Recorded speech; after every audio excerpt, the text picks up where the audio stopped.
Breaking news. Kurnool జిల్లా ఆదోని రాజకీయాలు ఒక్కసారిగా వేడెక్కాయి.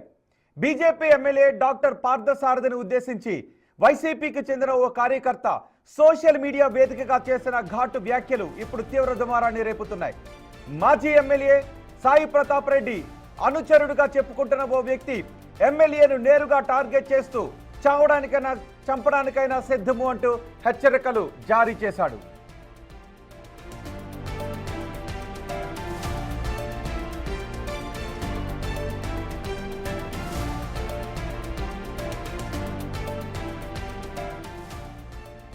అసలు ఈ రచ్చకు కారణం ఏంటో ఇప్పుడు చూద్దాం.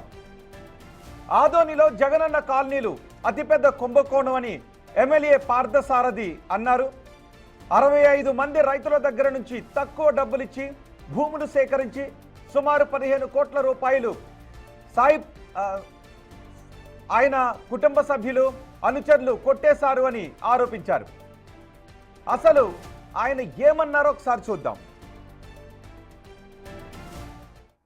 జగనన్న కాలనీలు ఆదోని అతిపెద్ద కుంభకోణం. 2020లో 5,000 మందికి ఇళ్ల పట్టాలిచ్చి కేంద్ర ప్రభుత్వం నరేంద్ర మోదీ గారి నిధులతో మేము ఇళ్లు కట్టిస్తామని చెప్పినటువంటి మోసం.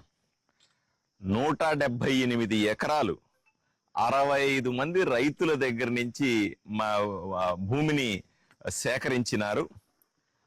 తక్కువ డబ్బులిచ్చి వాళ్ళ దగ్గర అగ్రిమెంట్లు చేసుకొని ప్రభుత్వానికి ఎక్కువ డబ్బుతో అమ్మి సుమారుగా 24 కోట్ల రూపాయలు ప్రభుత్వ డబ్బుల్ని 65 మంది రైతులకు వేస్తే దాంట్లో కేవలం రైతులకు ఇచ్చినది 8 కోట్లు మాత్రమే. 15 కోట్ల రూపాయలు వీళ్ళు సాయి ప్రసాద్ రెడ్డి ఆయన కుటుంబ సభ్యులు అనుచరులు కొట్టేశారు. అంతేకాదు సాయి ప్రసాద్ రెడ్డి కుటుంబం కూడా కాంట్రాక్టర్ అవతారం ఎత్తి వీళ్లే 5,000 ఇళ్లు కట్టిస్తామని చెప్పి నమ్మబలికి పెద్ద ఎత్తున పేద 5,000 మంది దగ్గర నుంచి మీరు కట్టుకుంటే లేట్ అవుతుంది, మేమే కట్టిస్తామని చెప్పి ప్రభుత్వ వీళ్ళ పేరు మీద ప్రత్యేకమైన అకౌంట్లు ఓపెన్ చేయించి పేద మహిళల పేరు మీద డ్వాక్రా సంఘాల్లో మహిళా పొదుపు సంఘాల్లో 30,000 రూపాయల నుంచి 60,000 రూపాయలు అప్పు చేయించి ఆ డబ్బులన్నీ బ్యాంకులో వేసి ఆ బ్యాంకులో నుంచి వీళ్ళు కాంట్రాక్టర్లుగా తీసుకొని మొత్తాన్ని మీరు చూసారా. ఈ 5,000 ఇళ్లలో సుమారుగా 4,000 ఇళ్లు పూర్తయినాయని చెప్తా ఉన్నారు. మీకు అది కూడా చూపిస్తాను పూర్తయిన ఇల్లు ఎలా ఉంటుందని. ఇలా దారుణానికి ఒడికట్టారు. 5,000 మంది ఉసురు పోసుకున్నారు. జగనన్న కాలనీలు ఆదోని అతిపెద్ద కుంభకోణం. 2020లో జగనన్న కాలనీలు అతిపెద్ద కుంభకోణం. మాజీ ఎమ్మెల్యే సాయి ప్రసాద్ రెడ్డి సుమారు 5,000 మందిని మోసం చేశారు, దీన్ని బయట పెడతాను అంటూ ఎమ్మెల్యే పార్థసారథి చెప్పారు. ఇప్పుడు ఈ ఘటనపైనే వైసీపీ కార్యకర్త ఎమ్మెల్యేకు వార్నింగ్ ఇచ్చాడు.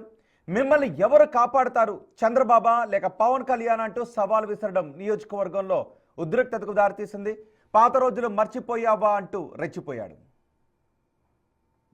నా పరిస్థితి మన ఎవరికో ఏంటివి ఒక ముసలాయన నాకు ఇల్లు లేదు ఏం లేదు సార్ మీరు ఎమ్మెల్యే వచ్చినారంటే పట్టించుకున్నట్లు పోతున్నావు. నువ్వు ఎంత చదువుకున్నా మేమంటే చదువుకోలేక మూర్ఖులు కదా. ఒక ముసలాయన నీకు తినట్లా ఓడు కనీసం ఒక 500 ఇంత గెత్తి లేకున్నా ఈయనకి నీకు కానీ నీ కార్యకర్తలకు కానీ. మా రెడ్డి గురించి మాట్లాడతావా, బీమా ఫ్యామిలీ గురించి మాట్లాడినావు అనుకో రాబోయే రోజులు ఏరే ఉంటుంది. రాబోయే రోజులు కానీ ఎప్పుడు కావాలంటే అప్పుడు. ఒకళ్ళకి మా జగన్ సార్ గెలేలా అవసరం లేదు మేము అనుకుంటే బాగా గుర్తుపెట్టుకో. మా జగన్ సార్ గెలల్లా మమ్మల్ని మా కుటుంబంలో బీమా ఫ్యామిలీ కుటుంబంలో వాళ్ళు ఒక్కరు గెలిచినా మమ్మల్ని కాపాడతారు. నిన్ను ఎవరు కాపాడతారు? మోడీ కాపాడతాడా, పవన్ కళ్యాణ్ కాపాడతాడా, చంద్రబాబు కాపాడతాడా? చూసుకో ఒకసారి. ఆదోని గురించి మాట్లాడేటప్పుడు మా మనోజ్ రెడ్డి గురించి కానీ మా రెడ్డి గురించి కానీ ఆయన పెద్ద ఆదోనికి బాగా గుర్తుపెట్టుకో. నీ ఎదకి నీ పక్కలో ఉండే వాళ్ళకి వాళ్ళకి సాయం చేసేలేవు నీ అనవరంకి. నువ్వు ఎందుకు ఊకే ఆడ మైక్ పట్టుకుంటావు? ఆ శ్యామలో నాకు ఆదోనికి ఏం తెచ్చినా నువ్వు ఆదోని చెప్పు. కనీసం ఒక కొట్టం కట్టించినావా, ఒక 50,000 ఇచ్చినావా నీ అనవరంకి? ఆదోనిలో బీద వాళ్ళకి ఒక 50,000 ఇచ్చావు నీ పేరు చెప్పు ఏడని చెప్పి. ఒక ఇట్లా మాట్లాడుతున్న అవసరం మనకి? నీకు అవసరంలా. మా జోలుకు రావద్దు, నీ జోలుకు మా రామ్. నువ్వు మా జోలికి వచ్చినావు, మా నీ జోలికి వచ్చి నువ్వు తట్టుకోలేవు. చూడు చెప్తున్నా, ఎక్కడ పోతావు తెలియదు. నువ్వు అధికారంలో ఉన్నా కానీ తట్టుకోలేవు. అర్థమైనా? భీమా కుటుంబం కోసం ఇట్లా తలకాయలు కోసుకుంటారు ఇట్లా. అప్పుడు ఏం చేయలేవు నువ్వు. నీ కోసం ఎవడు ప్రాణం ఇచ్చేవాడు లేడు. నువ్వు పోయినాకే వాడే ఇష్టగడ అనుకుంటారు. అర్థమైనా? మా రెడ్డిల గురించి ఇట్లా తలకాయలు కోసుకొని ప్రాణాలు ఇస్తారు, గుర్తుపెట్టుకో. ఎప్పుడైనా మా రెడ్డిల గురించి మాట్లాడొచ్చేటప్పుడు రొంత వెనక ముందు ఆలోచన చేసుకో. మర్చిపోయినావా పాతకాలము? ఫ్యూచర్ నెప్ చేసుకోవచ్చు చూడే. వైసీపీ కార్యకర్త చేసిన ఈ బెదిరింపులు ఇప్పుడు సంచలనంగా మారాయి. అధికారంలో ఉన్న నిన్ను ఎవడు కాపాడతాడు? మోదీ కాపాడతారా? చంద్రబాబు కాపాడతారా? పవన్ కళ్యాణ్ కాపాడతారా అంటూ సవాల్ చేశాడు. అధికారంలో ఉన్న మమ్మల్ని తట్టుకోలేవు అంటూ బెదిరింపులకు పాల్పడ్డాడు. ఇప్పుడు ఈ ఘటనే, ఈ బెదిరింపులే ఆధునంలో ఉద్రిక్తతలకు సంచలనానికి దారితీస్తూ ఉన్నాయి. ఈ ఘటనపై మాట్లాడటానికి ఎమ్మెల్యే పార్థసారథి మనకి అందుబాటులో ఉన్నారు. ఆయనతో మాట్లాడదాం. పార్థసారథి గారు నమస్తే. నమస్కారం అండి. పార్థసారథి గారు, ఏంటి భయం వేస్తుంది ఆ బెదిరింపులు చూస్తుంటే? భయం నాకెప్పుడు భయం లేదు. భయం అన్న విషయం లేదు కాబట్టి ఆదోనిలో కానీ కర్నూలు జిల్లాలో కానీ అన్యాయాల మీద ధైర్యంగా పోట్లాడుతా ఉన్నాం. ఇట్లా ఎవరో బెదిరిస్తేనో ఇది సహజమే. ఇది వీడియోలు రిలీజ్ చేయడం ఇవన్నీ ఈ మధ్య జరుగుతున్నాయి. కానీ ఇంత ముందు నుంచి ఎవడో ఒకడు వచ్చి బెదిరించడం, మేమంతా తలలు తీసేస్తామనడం, నిన్ను అది చేస్తాం ఇది చేస్తాం చంపేస్తాం అనడం, ఇవన్నీ మామూలుగా జరిగే అంశాలే.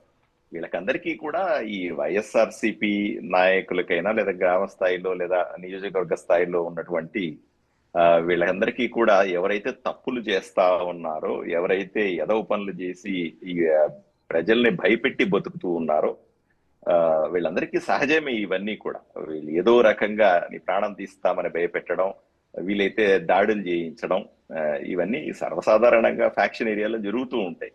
కానీ వాళ్ళకు ఒకటే అర్థం కావాల్సింది, ఎంతకాలం ఆపినా సరే బెదరిన వాళ్ళు కొంతమంది రాజకీయాల్లో ఉంటారని. కూటమి ప్రభుత్వం వచ్చిన తర్వాత ఈ ఫ్యాక్షన్ కాదు, ఆ వ్యక్తి అంటూ ఉన్నాడు, మీరు ఆపేయండి ఇంతటితో, మా జోలికి రావద్దు అని అంటూ ఉన్నాడు. మీరు అవినీతిని వెలికి తీస్తాను అని మీరు ముందుకు వెళ్తూ ఉన్నారు. మరి బెదిరింపులతో మీరు అవినీతిని వెలికి తీయటం ఆపేస్తారా? లేదు ఆ బెదిరించిన వ్యక్తిపై కేసులు బుక్ చేస్తారా? ఏం చేయబోతున్నారు? ఇప్పుడు ఒకటి స్పష్టంగా చెప్తా ఉన్నాను, మీ ద్వారా ప్రజలకు చెప్తా ఉన్నా, మీ ద్వారా కర్నూలు ప్రజలకు చెప్తా ఉన్నాను, రాయలసీమ ప్రజలకు చెప్తా ఉన్నా, మీ ద్వారా ఎవరైతే వైఎస్ఆర్సీపీ నాయకులు ఇట్లాగా నన్ను బెదిరించాలని ప్రయత్నం చేస్తున్నారో వాళ్ళకు చెప్తా ఉన్నా, ఎట్టి పరిస్థితుల్లో కానీ మీ ఉడత బెదిరింపులకు కానీ తాటాకు చెప్పుళ్లకు బెదిరే ప్రశ్నే లేదు. ఏవైతే మీరు అన్యాయాలు చేశారో, ఏవైతే ప్రజలకు ద్రోహం చేశారో, ఏవైతే ప్రజల్ని ఏ విధంగా కబ్జాలు చేసుకుని తిన్నారో వీటన్నిటినీ కూడా చట్టబద్ధంగా ప్రజల ముందు పెడతాం, తగిన విధంగా మీకు శిక్ష పడేలాగా చేస్తాం. అంతే తప్ప నువ్వు బెదిరించినంత మాత్రం భయపడి పారిపోయే వ్యక్తి పార్థసారథి కాదు అని స్పష్టంగా చెప్తాం. ఓకే, అసలు ఈ వ్యక్తి ఎవరు పార్థసారథి గారు? ఈ వ్యక్తి ఎవరు? మీ క్యాడర్ ఎవరు? నా వ్యక్తిని గుర్తుపట్టారా? ఎవరితో తిరుగుతూ ఉంటాడు? ఈ వ్యాఖ్యలు అతనితో ఎవరు చేయించారు? లేదు లేదు, ఇంకా అవన్నీ నేను అంత దూరం వెళ్ళలేదు. అది మామూలుగా ఉన్నాయి కాబట్టి నేను పెద్ద పట్టించుకోలేదు. అంటే ఈ పోలీస్ చేయాల్సిన పని, నేను చేయాల్సిన పని కూడా కాదు. ఎవరన్నా అట్లా వస్తే పోలీసులు చూసుకోవాలి. సోషల్ మీడియాలో వచ్చిన తర్వాత మేము చూస్తాం. మామూలుగా వైరల్ అయిన తర్వాతనే మా దాకా వస్తాయి, ముందుగా మా దగ్గరికి రావు. కాబట్టి పోలీసులు ఏం చేస్తారో చూడాల్సి. అసలు విన్నారా మీరు? పార్థసారథి గారు విన్నారా ఆ వ్యాఖ్యల్ని? నేను పొద్దునే విన్నానండి. పొద్దున ఎప్పుడో రాత్రి వచ్చిందని చెప్తున్నారు. రాత్రి నుంచే నాకు పెట్టినామంటున్నారు. నేను పడుకున్నాను తొందరగా. పొద్దున లేచిన తర్వాత నేను చూసుకున్నాను, మా వాళ్ళు వీడియో పెట్టడం ఇవన్నీ చూశాను. పోలీసులు కూడా కొంతమంది ఫోన్ చేసి నన్ను అడిగారు, ఏమిటి ఇది అని అడిగారు. నాకేం విషయం తెలియదండి అని చెప్పాను. ఎవరో అది పోలీసులు చేయాల్సిన పని, వెతుక్కునే పని. ఇంకా నేను ఏదో పెళ్లిళ్ళు ఉండడం వల్ల పెళ్లిళ్ళలో తిరుగుతూ ఉన్నాను. ఇంకా విషయం తెలియదండి. కానీ సీరియస్ మ్యాటర్ కదా, జోలికి రావద్దు, వస్తే వేసేస్తాం, అధికారంలో ఉన్నా వేసేస్తాం, అధికారం పోయినా వేసేస్తాం. కూటమిలో మోదీ దగ్గర నుంచి చంద్రబాబు, పవన్ కళ్యాణ్ పేర్లు తీశాడు, ఎవరు కాపాడతారో చూస్తాం అంటున్నాడు. ఒకటి మీరు అర్థం చేసుకోవాలి, కూటమి ప్రభుత్వం వచ్చిన తర్వాత నిస్సహాయ స్థితిలోకి నిరాశ నిస్పృహలతో కుట్టుకుంటున్నటువంటి జగన్మోహన్ రెడ్డి బృందానికి ఏవైతే వైఎస్ఆర్సీపీ నాయకులు ఎంతకాలం అధికారం ఎలగబెట్టారో, ఈ 5 ఏళ్లు భయపెట్టుకొని బతికారో వాళ్ళందరికీ కూడా ఈ రోజు ఇబ్బందిగానే ఉంది పరిస్థితి. ఈ రోజు శాంతి భద్రతలుగా నేను ఆదోనిలో ఎమ్మెల్యే అయిన తర్వాత మొట్టమొదటి నేను చేసింది రౌడీలు గూండాలు ఊర్లో ఉండకూడదు అనే కట్టుదిట్టమైన ఏర్పాటు లా అండ్ ఆర్డర్ ని స్ట్రాంగ్ గా చేశాం. పోలీస్ వ్యవస్థను బలంగా చేయడం కానీ నేను మా నియోజకవర్గం మీద నమ్ముతారో లేదో చిన్న మొన్న ఆ మధ్య కాలంలో ఒక చిన్న మెడికల్ షాప్ లో ఎవడో పోయి దౌర్జన్యం చేయడానికి పోతే నేను వెళ్ళి ఆ మెడికల్ షాప్ లో కూర్చొని వాళ్ళని కాసేపు ధైర్యం చెప్పి వచ్చిన.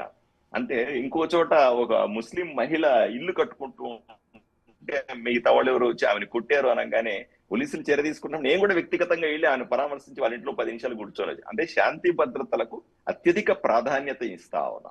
రాయలసీమలో కానీ ముఖ్యంగా కర్నూలు జిల్లాలో పశ్చిమ నియోజకవర్గాల్లో ఈ ఫ్యాక్షన్ ఛాయలు ఎక్కువగా ఉంటాయి. ఇక్కడ శాంతి భద్రతలు సరిగ్గా ఉంటే ప్రజలు సుఖశాంతులతో ఉండాలని నా నమ్మకం. ఎందుకంటే వ్యాపారం చేసుకునేవాడో బతికేవాడో ఆఫీసర్ ఎవరన్నా కావచ్చు, రాజకీయాలు చేసే వీళ్ళందరికీ కూడా ఈ మా నియోజకవర్గాలన్నీ కూడా బీసీ డామినేట్ నియోజకవర్గం, అత్యధిక మంది బీసీ. వీళ్ళందరినీ కూడా భయస్థులు కూడా రకరకాల బీసీ వర్గాలు, ఎస్సీ ఎస్టీ వర్గాలు. అదే జనరల్ గా ప్రజల్లో చాలా మంది అమాయకులు ఉంటారు, వాళ్ళకుంటే భయాలు ఉంటాయి. ఎమ్మెల్యేనే వేసేస్తాను అని బెదిరించాడు అంటే ఇది సహజంగా సామాన్యుల్లో ఇంకొంత భయాందోళన కారణమయ్యే అవకాశం ఉంటుంది కదా. పైగా ఇతను ఎవరి అనుచరుడు ఎవరు వెనక తిరుగుతుంటుంటాడో, మిగిలిన వాళ్ళు భయభ్రాంతులకు గురై అన్యాయాన్ని ఎదురిద్దాము అన్న, ముందుకు వద్దామన్న భయభ్రాంతులకు గురయ్యే అవకాశం ఉంటుంది కదా. డెఫినెట్ గా ఇప్పుడు నేను ఎమ్మెల్యే అభ్యర్థిగా మొదటిసారి వెళ్ళినప్పుడు నాకు ఇప్పటికి గుర్తుందండి. నేను ఆదోనిలోకి అభ్యర్థిగా నన్ను ప్రకటించారు. ఆదోని ఊర్లోకి వెళ్తున్నాను, మొట్టమొదటిసారి ఊర్లోకి వెళ్తా ఉన్నాను. వెళ్ళినప్పుడే మొదటి రోజే నా మీద పోలీస్ కేసు పెట్టారు. ఆ టైంలో నేను 24 ఎలక్షన్స్ సంగతి చెప్తున్నాను నేను. తర్వాత మరుసటి రోజు ఇంకో పని మీద ఏదో బయటకు రాగానే నా వెహికల్ తీసుకెళ్లిపోయారు. తర్వాత రోజు ఇట్లా బెదిరింపులు, ఏదో రకమైన బెదిరింపులు, పోలీస్ కేసు పెట్టాలి, ఇవన్నీ సర్వసాధారణంగా అప్పుడు ఎలక్షన్లలో చేశారు. వాళ్ళ ఉద్దేశం ఏంటి, ఇవన్నీ చూసి ఏదో డాక్టర్ గా ఉన్నాడు పారిపోతాడు, ఈ ప్రాంతంలో లేకుండా పోతాడు, లేదా భయపడి ఇంట్లో కూర్చుంటాడు, ఇట్లాంటి వాళ్ళ ఆలోచనలన్నీ కూడా. నేనే కాదు, అందరినీ కూడా ఎవరు వీలైతే వాళ్ళందరినీ కూడా ఈ రకంగా భయపెట్టి ఎవరినో చేసి ఉసిగొల్పి రెచ్చగొట్టి ఎవరో ఈ రకంగా వీడియోలు రిలీజ్ చేసి, ఈ రకంగా ఆడియోలు రిలీజ్ చేసి, లేదా వీలైతే వచ్చి మా దగ్గర హడావిడి చేసి. అంటే బెదిరింపుల వెనక సాయి ప్రసాద్ ఉంటాడని అనుకుంటున్నారా మీరు? ఆయన అవినీతినే బయటకు తీస్తూ ఉన్నారు, ఆయన అనుచరుడిగా చెప్పుకుంటున్నాడు, వైసీపీ అనుచరుడిగా. ఈ బెదిరింపుల వెనుక సాయి ప్రసాద్ ఉన్నాడు అని అనుకుంటున్నారా మీరు? ఆయనకి మొదటి నుంచి అలవాటు అది.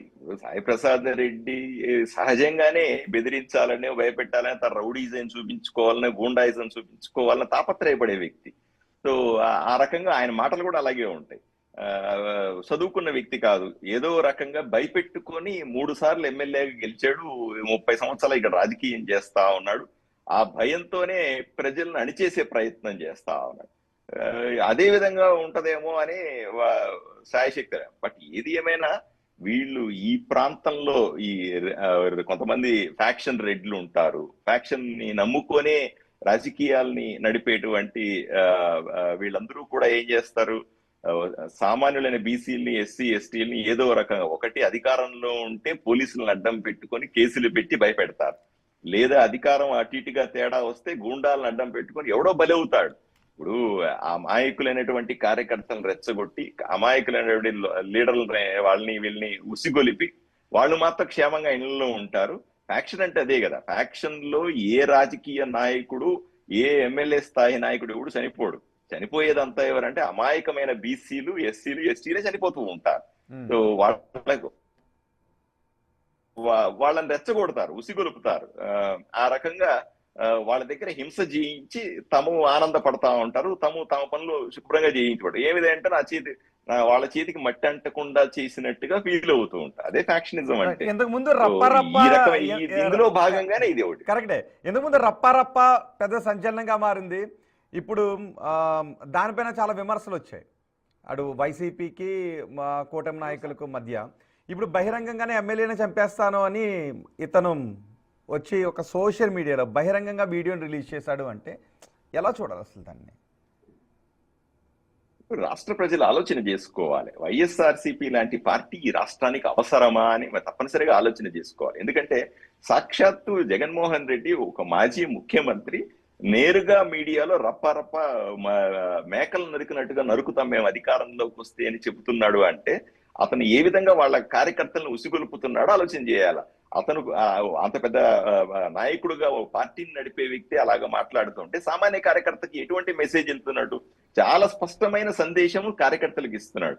మీరు హింసకు సిద్ధపడండి, మీరు ఎవరి మీద అయితే దాడి చేసుకోండి, మీరు అధికారంలోకి వచ్చిన వెంటనే ఈ రాష్ట్రంలో ఉన్న మమ్మల్ని ప్రశ్నించిన నాయకులు, మిమ్మల్ని ఎదిరించిన నాయకులందరినీ కూడా కత్తులు పెట్టి నరుకుతాము, మేకపోతులను బలిచ్చినట్టుగా బలిస్తాము, మీకు నేనున్నాను, మీరు రెచ్చిపోండి అని చెప్పడమే కదా.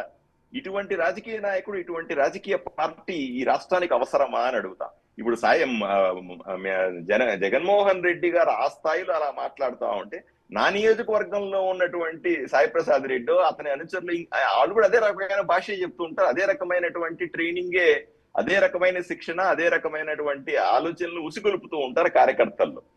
కాబట్టి జగన్మోహన్ రెడ్డి బానే ఉంటాడు, సాయి ప్రసాద్ రెడ్డి బానే ఉంటాడు, బలైపోయేది మాత్రం రెచ్చిపోబడినటువంటి లేదా రెచ్చిపోయేటువంటి కార్యకర్తలు, నాయకులు ఎవరో కొంతమంది పాపం ఈ రకంగా చేస్తా ఉంటారు. వాళ్ళు నిజంగా కాపాడేస్తాము అని చెప్పారు కదా, జగన్మోహన్ రెడ్డి చెప్పాడు సాక్షాత్తు మీడియాలో కూర్చొని, నేను మిమ్మల్ని కాపాడుకుంటాను, నా గవర్నమెంట్ రానియండి, రప్పరప్ప అందరిని నరికేసి మిమ్మల్ని కాపాడుకుంటా అన్నాడు.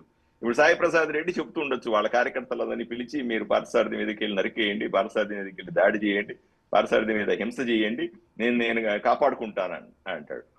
వీడి ఎవరిని కాపాడేది? నేను స్పష్టంగా చెప్తాను, సాయి ప్రసాద్ రెడ్డి అయినా సరే ఆదోనిలో చేసి ఉండొచ్చు, మిగతా వైఎస్ఆర్సీపీ నాయకులు రాయలసీమలో చేసి ఉండొచ్చు, జగన్మోహన్ రెడ్డి రాష్ట్రమంతా అవినీతి చేసి ఉండొచ్చు, కుంభకోణాలు చేసి ఉండొచ్చు. దీన్ని వెలికి తీస్తామని హామీలు ఇచ్చి కదా మేము అధికారంలోకి వస్తాం. కాబట్టి తప్పనిసరిగా మా బాధ్యత వీళ్ళు చేసిన దుర్మార్గాలు కానీ అటు వీళ్ళన్నింటినీ ప్రజల ముందు పెట్టి పార్థసారథి గారు, మీరు జగనన్న ఇళ్లను పరిశీలించడానికి వెళ్ళొచ్చిన తర్వాత 5,000 మందిని ఇబ్బంది పెట్టారు, ఇన్ని కోట్ల రూపాయల అవినీతి జరిగింది అన్న తర్వాత మా జోలికి రాకండి అంటూ బెదిరించాడు. అసలు ఏం జరిగింది ఆ కుంభకోణంలో? ఆదోనిలో జరిగిన కుంభకోణం ఏంటి? ఆదోనిలో జగనన్న కాలనీల పేరు మీద 178 ఎకరాలు సేకరించినారు ప్రభుత్వం. సేకరించి 65 మంది రైతుల దగ్గర సేకరించినారు. 65 మంది రైతుల దగ్గర ముందస్తు అగ్రిమెంట్ చేసుకున్నాడు ఈ సాయి ప్రసాద్ రెడ్డి కుటుంబ సభ్యులందరూ కూడా, ఆయన అనుచరులందరూ కూడా. ఎంత? ఎకరాకు 5 లక్షల రూపాయల చొప్పున అగ్రిమెంట్లు చేసుకున్నారు. ప్రభుత్వానికి 13,50,000 రూపాయల చొప్పున డబ్బులు వేయమని చెప్పినారు. ప్రభుత్వం 13,50,000 రూపాయలు చొప్పున రైతుల అకౌంట్ లోకి డబ్బులు వేసింది. వీళ్ళు ముందుగానే రైతుల అకౌంట్ లో డబ్బులు పడతాయి కదా, అడ్వాన్స్డ్ గా వాళ్ళ దగ్గర, అంటే రైతుల దగ్గర ఉండాల్సిన చెక్కుల్ని సంతకాలు పెట్టించి ముందుగా వీళ్ళ దగ్గర పెట్టుకొని డబ్బులు పడిన రోజే అన్ని విత్డ్రా చేసుకుంటా పోయినారు. ఈ రకంగా రైతుకు మిగిలింది మాత్రం 5 లక్షలు, మిగతాదంతా వీళ్ళ జోబిల్లో. అట్లా ఎంత వచ్చింది అనుకుంటున్నారు? 24 కోట్ల రూపాయలు ప్రభుత్వం రైతులకు వేస్తే కేవలం 8 కోట్లు మాత్రమే రైతులకు పోయింది. మిగతా 15 కోట్ల రూపాయలు సాయి ప్రసాద్ రెడ్డి వాళ్ళ కుటుంబ సభ్యుల జోబిల్లోకి పోయినాయి. ఇంతతో ఆగలే వీళ్ళు ఒక బినామీ కంపెనీని సృష్టించారు, ఒక కాంట్రాక్ట్ కంపెనీ. ఈ 5,000 మంది, మీరు గుర్తుపెట్టుకోండి, 5,000 మంది ఉసురు ఇది. 5,000 మంది మహిళలు, పేద మహిళలు, ఇల్లు లేని మహిళలు, వీళ్ళందరినీ కూడా మీరు ఇల్లు కట్టుకోలేరు, ప్రధానమంత్రి నరేంద్ర మోదీ డబ్బులు 1,80,000 రూపాయలు వస్తాయి, మీరు మీ స్వతహాగా కట్టుకోలేరు కాబట్టి మేము ఇల్లు కట్టిస్తామని ఒక కంపెనీని, బినామీ కంపెనీని లేదా వాళ్ళకి సంబంధించిన ఒక కంపెనీని దీంట్లో ఎంటర్ చేయించి ఆప్షన్ 3 అంటారు. ఆప్షన్ 3 అంటే బాధితులు ఎవరైతే ఇల్లు కట్టుకోవాలనో వాళ్ళు కట్టుకోకుండా ఒక ఏజెన్సీ ద్వారా ఇల్లు కట్టించడం. సో ఈ 5,000 మందికి కూడా ఆ బ్యాంక్ అకౌంట్ లో చేయించి ఎవరెవరైతే పొదుపు సంఘాల్లో ఉన్నారో పొదుపు సంఘాల నుంచి 30,000 రూపాయల నుంచి 60,000 రూపాయల వరకు అప్పు తీయించారు వాళ్ళ దగ్గర. అలాగే ప్రధాని నరేంద్ర మోదీ డబ్బులు 1,80,000 పడితే విడతల వారీగా పడుతుంది. అది ఫౌండేషన్ కింద అని, సీలింగ్ కింద అని పడుతుంది. ఆ డబ్బులన్నీ విడతల వారీగా వస్తున్నాడు. అన్నిటినీ కూడా అకౌంట్ లో పడితే ఆ అకౌంట్ లో డబ్బులన్నీ వాళ్ళు ట్రాన్స్ఫర్ ఎంత తీసుకున్నారు అనుకున్నారు? 104 కోట్ల రూపాయలు. అంటే ఆదోనిలోనే జరిగిందా, మొత్తం రాష్ట్ర వ్యాప్తంగా జరిగిందా? మీరు అన్నట్టు ఇంతకు ముందు జగనన్న ఇళ్లకు సంబంధించి అప్పట్లో బీజేపీ కూటమి నాయకులు శ్మశానాలను కొన్నారు, గుంటల్ని కొన్నారు, మునిగిపోయిన చెరువులను కొన్నారు. వీటన్నిటిని జగనన్న ఇళ్ల కింద మళ్ళీ తిరిగి ప్రభుత్వానికి అమ్మి చాలా మోసం జరిగింది అని అన్నారు. ఇప్పుడు మీరు చెప్తున్నది కూడా అదే. సో ఇది ఆదోన్లోనే జరిగిందా, మిగతా అన్ని చోట్ల జరిగిందా? లేదు. దీనిపైన రాష్ట్రమంతా కూటమి ప్రభుత్వం ఏదైనా విచారణ చేయబోతుందా? రాష్ట్రమంతా ఇది జరిగిందండి. నేను చాలా సీరియస్ కాబట్టి ప్రజలకు జరిగిన ద్రోహం నాకు చాలా బాధాకరం ఏమిట్రా అంటే 5,000 మంది మహిళలు ఎవరైతే వీళ్ళని నమ్మి మోసపోయినారో వాళ్లకు జీవిత కాలంలో ఎప్పుడు ఉచితంగా ఇల్లు వచ్చే అవకాశం లేదండి. పార్థ్ సార్, ఎవరికి నేను ఇల్లు అనేది ఏంటి అంటే మీరు కేవలం ఆదోని కోసం మాత్రమే ఇది అంటున్నారా, లేదు పెద్ద ఎత్తున మోసం స్కామ్ జరిగింది కాబట్టి దీన్ని రాష్ట్ర వ్యాప్తంగా విచారణ జరిపించాలి అనే డిమాండ్ ఏమైనా తీసుకొస్తున్నారా? సీరియస్ గా ఉన్నారా ఆ విషయంలో? నేను ఆదోని గురించి చెప్తున్నాను. రానటువంటి ఇంత పెద్ద కుంభకోణాన్ని వెలికి తీయండి అని చెప్తున్నాను. విజిలెన్స్ ఎంక్వైరీ కూడా జరిగింది, డిపార్ట్మెంటల్కు సంబంధించిన ఎంక్వైరీ కూడా జరిగింది. జరిగిన తర్వాత నిజానిజాలు బయటపడినాయి. ఇప్పుడు ప్రభుత్వం పోలీస్ కేసులు పెట్టి వీళ్ళ మీద విచారణ చేసి ఆ ముక్కు పిండి వసూలు చేయాలి ఆ డబ్బులన్నీ కూడా. ఇది చేయాలని మనస్ఫూర్తిగా కోరుకుంటాను. అందువల్ల ఇంత పెద్ద పోరాటాన్ని చేస్తున్నాం. దీన్ని ఆపడానికే ఇట్లాంటి ఫ్యాక్షన్ రాజకీయాలు, ఫ్యాక్షన్ బెదిరింపులు ఇవన్నీ కూడా దీనికి సంబంధించినవి. ఎట్టి పరిస్థితుల్లో వదిలేది లేదండి. ఇది 100కు 100% ఆడబిడ్డలకు సంబంధించిన, మహిళలకు సంబంధించినటువంటి ద్రోహం ఇది. జగన్మోహన్ రెడ్డి జగనన్న కాలనీల పేరుతో అప్పుడున్న ఎమ్మెల్యేలు వాళ్ళ అనుచరులు చేసినటువంటి పెద్ద కుంభకోణం ఇది. ఈ కుంభకోణం ఒక ఆదోనికి మాత్రమే పరిమితం కాదు, ఈ రాష్ట్రంలో ప్రతి నియోజకవర్గంలో ఉన్నది. కొంతమంది సీరియస్ గా తీసుకుంటుండొచ్చు, కొంతమంది సీరియస్ గా తీసుకోవాలి. నా వరకు నేను చాలా దీన్ని సీరియస్ గా తీసుకుంటా ఉన్నాను. ఇది సంబంధించిన పేదలకు సంబంధించిన. పార్థ్ సారథి గారు, ఫైనల్ గా కుంభకోణాన్ని సీరియస్ గా తీసుకుంటానని అంటున్నారు. ఈ బెదిరించిన వ్యక్తి విషయంలో కేడర్లో నమ్మకం కలిగించడానికో కేవలం మిమ్మల్ని బెదిరించారు అన్న విషయం కాకపోయినా, బెదిరింపులు అనేది అసాంఘికం, చట్టవిరుద్ధం కాబట్టి ప్రజల భయభ్రాంతులకు గురి చేసే అవకాశం ఉంటుంది కాబట్టి ఈ బెదిరించిన వ్యక్తి విషయంలో ఏం చేయబోతున్నారు? నేనేం చేయాల్సిన అవసరం లేదండి. పోలీస్ చేయాల్సిన లా అండ్ ఆర్డర్ మెయింటైన్ చేయాల్సింది పోలీసులే. పోలీసులు ఫార్మల్ గా అడిగితే నేను కంప్లైంట్, వాళ్ళు సుమోటోగా తీసుకొని వాళ్ళు విచారణ చేయాలి. మనం కంప్లైంట్ చేసి మనం పోలీసు వెనకాల పడాల్సిన అవసరం ఉంది. ఇప్పుడు నేను ఒక ఎమ్మెల్యేగా ఉన్నాను, ప్రజల వైపు నుంచి పోరాడుతున్నాను. వాళ్ళు వైఎస్ఆర్సీపీ పార్టీ ప్రభుత్వం చేసిన అన్యాయాలను ఎండగడతా ఉన్నాను. ఇక్కడ లోకల్ గా ఉన్నటువంటి గత ఎమ్మెల్యే అయితేనేమి, లేదా కర్నూలు జిల్లా రాయలసీమలో ఉన్నటువంటి ఈ గత వైఎస్ఆర్సీ ప్రభుత్వంలో ఉన్న దుర్మార్గపు ఎమ్మెల్యేల అరాచకాలను బయట పెట్టే ప్రయత్నం చేస్తున్నాను. పోలీసు ఇవన్నీ చూసుకోవాలి. లా అండ్ ఆర్డర్ మెయింటైన్ చేయాల్సింది పోలీసే. నా మీద దాడి చేస్తే బాధ్యత వాళ్ళు తీసుకోవాలి తప్ప నేను కాదు. నాకు రక్షణ కల్పించాలి పోలీసు, ఆ కేసులో విచారణ చేయాల్సింది పోలీసు. నేను కేసులు పెట్టి నేను పోలీస్ స్టేషన్ చుట్టూ తిరగాల్సిన అవసరం ఏముంటది? సో పోలీసులు సుమోటోగా తీసుకోవాల్సిన అవసరం ఉంది అని మాత్రం మీరు అంటారు, right? Right, thank you very much Parth Sarathi గారు.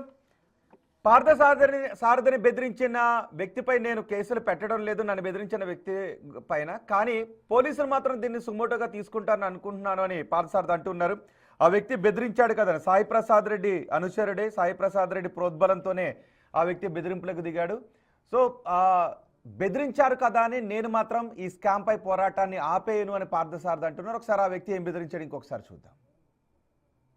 పవన్ కళ్యాణ్ కాబట్టి నా పరిస్థితి అన్న, మన ఎవరికో ఏంటివి, ఒక ముసలాయన నాకు ఇల్లు లేదు ఏం లేదు సార్, మీరు ఎమ్మెల్యే వచ్చినారంటే పట్టించుకున్నట్లు పోతున్నావు, నువ్వు ఎంత చదువుకున్నా, మేమంటే చదువుకోలేక మూర్ఖులు కదా, ఒక ముసలాయన నీకు తినట్ల ఓడు, కనీసం ఒక 500 ఇంత గెత్తి లేకున్నా ఈయనకి, నీకు కానీ నీ కార్యకర్తలకు కానీ. మా రెడ్డి గురించి మాట్లాడతావా, బీమా ఫ్యామిలీ గురించి మాట్లాడినావు అనుకో, రాబోయే రోజుల్లో ఏరే ఉంటుంది. రాబోయే రోజులు కానీ ఎప్పుడు కావాలంటే అప్పుడు. ఒకళ్ళకి మా జగన్ సార్ గెలేలా అవసరం లేదు మేము అనుకుంటే, బాగా గుర్తుపెట్టుకో. మా జగన్ సార్ గెలల్లా మమ్మల్ని, మా కుటుంబంలో బీమా ఫ్యామిలీ కుటుంబంలో వాళ్ళు ఒక్కరు గెలిచినా మమ్మల్ని కాపాడతారు. నిన్ను ఎవరు కాపాడతారు? మోడీ కాపాడతాడా, పవన్ కళ్యాణ్ కాపాడతాడా, చంద్రబాబు కాపాడతాడా? చూసుకో ఒకసారి. ఆదోని గురించి మాట్లాడేటప్పుడు మా మనోజ్ రెడ్డి గురించి కానీ, మా రెడ్డి గురించి కానీ, ఆయన పెద్ద ఆయన ఆదోనికి బాగా గుర్తుపెట్టుకో. నీ ఎదకి నీ పక్కలో ఉండే వాళ్ళకి వాళ్ళకి సాయం చేసేలేవు నీ అనవరంకి. నువ్వు ఎందుకు ఊకే ఆడ మైక్ పట్టుకుంటావు? ఆ శ్యామలో నాకు ఆదోనికి ఏం తెచ్చినా నువ్వు ఆదోని చెప్పు. కనీసం ఒక కొట్టం కట్టించినావా? ఒక 50,000 ఇచ్చినావా నీ అనవరంకి? ఆదోనిలో బీద వాళ్ళకి ఒక 50,000 ఇచ్చావు, నీ పేరు చెప్పు ఎడని చెప్పి. ఒక ఇట్లా మాట్లాడుతున్నకి అవసరం మనకి? నీకు అవసరంలా. మా జోలుకు రావద్దు, నీ జోలుకు మా రామ్. నువ్వు మా జోలికి వచ్చినావు, నీ జోలికి వచ్చి నువ్వు తట్టుకోలేవు. చూడు చెప్తున్నా, ఎక్కడ పోతావు తెలియదు. నువ్వు అధికారంలో ఉన్నా కానీ తట్టుకోలేవు. అర్థమైనా? బీమా కుటుంబం కోసం ఇట్లా తలకాయలు కోసుకుంటారు ఇట్లా. అప్పుడు ఏం చేయలేవు నువ్వు. నీ కోసం ఎవడు ప్రాణం ఇచ్చేవాడు లేడు. నువ్వు పోయినాకే వాడే ఇష్టగాడు అనుకుంటారు. అర్థమైనా మా రెడ్డిల గురించి ఇట్లా తలకాయలు కోసుకొని ప్రాణాలు ఇస్తారు, గుర్తుపెట్టుకో. ఎప్పుడైనా మా రెడ్డిల గురించి మాట్లాడొచ్చేటప్పుడు రొంత వెనక ముందు ఆలోచన చేసుకో. మర్చిపోయినావా పాతకాలము? ఫ్యూచర్ నెప్ చేసుకోవద్దు చూడే. సో ఏ పార్టీ నాయకులైనా, ఏ పార్టీకి అనుచరులుగా ఉన్న వాళ్ళైనా ఇలాంటి బెదిరింపులు చేయడం అనేది రౌడీజం కిందకే వస్తుంది. వైసీపీ నేతలు కూటమి నాయకులను బెదిరించినా, కూటమి నాయకులు వైసీపీ నేతలను బెదిరించినా దీన్ని రౌడీజం అని అంటారు. ప్రస్తుతం ఆ వ్యక్తి వైసీపీ ఫాలోవర్గా, వైసీపీ ఎమ్మెల్యే ఫాలోవర్గా, వైసీపీ మాజీ ఎమ్మెల్యే ఫాలోవర్గా చెప్పుకుంటూ ఉన్నాడు. తలకాయలు కోయటానికైనా సిద్ధంగా ఉన్నాము అని చెప్తున్నాడు. మరి దీనిపైన ఆదోని నియోజకవర్గంలో ఉన్న వైసీపీ నేతలు రియాక్ట్ అవుతారా? అతను మా పార్టీకి చెందిన అనుచరుడనో, మా పార్టీ మాకు సంబంధించిన వ్యక్తి అనో క్లెయిమ్ చేసుకుంటారా? లేదు అతనిపై కేసులు నమోదు చేయండి అని అడుగుతారా? ఏం జరుగుతుందో చూద్దాం. కానీ ఏ పార్టీకి చెందిన వ్యక్తి అయినా తలకాయలు కోస్తాం, తలకాయలు నరుగుతామని బహిరంగ కామెంట్స్ చేశారు అంటే వాళ్ళ సమాజంలో తిరిగే అర్హత లేదు, ఏ పార్టీకి చెందిన వారైనా. చూద్దాం మరి ఈ వ్యక్తిపై ఎటువంటి చర్యలు తీసుకుంటారు. ఒక చిన్న బ్రేక్ తీసుకుని అప్డేట్స్ చూద్దాం.